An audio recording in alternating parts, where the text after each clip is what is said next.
సర్కారు బడులలో సౌలతులు సూపర్ ఉన్నాయి, మీ పిల్లగాళ్ళందరినీ ఏర్పించి చదివిర్రి, అన్ని ఫ్రీగానే వస్తున్నాయి కదా అని బడిబాట పేరు పెట్టి ప్రచారాలు చేస్తున్నారు సర్కారు పంతులమ్మలు. అయితే అట్ట చేసిన పిల్లగాళ్ళ తల్లిదండ్రులను ఆకర్షించలేకపోతున్నామని గీ ఉపాయం కట్టిర్రు.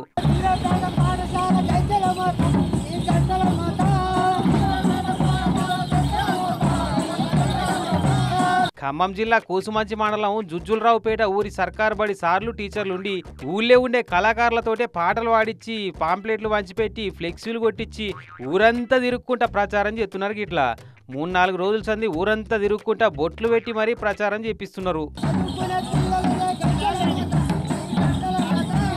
మరి ఏ పార్టీ వర్కౌట్ అవుతుందో వీళ్ళ వెరైటీ ప్రచారం ఐడియా గానీ అదేందో ఏదన్నా ఫ్రీగా దొరుకుతుందంటే ఎగబడి పోటీలు పడి కొట్లాడి మరీ అందకపోతారు జనాలు. కానీ ఫ్రీగా చదువు చెప్పే సర్కారు బడులకు, ఫ్రీగా ట్రీట్మెంట్ ఇచ్చే సర్కారు దవాఖానలకు పోతందుకు మాత్రమే భయపడుతున్నారు.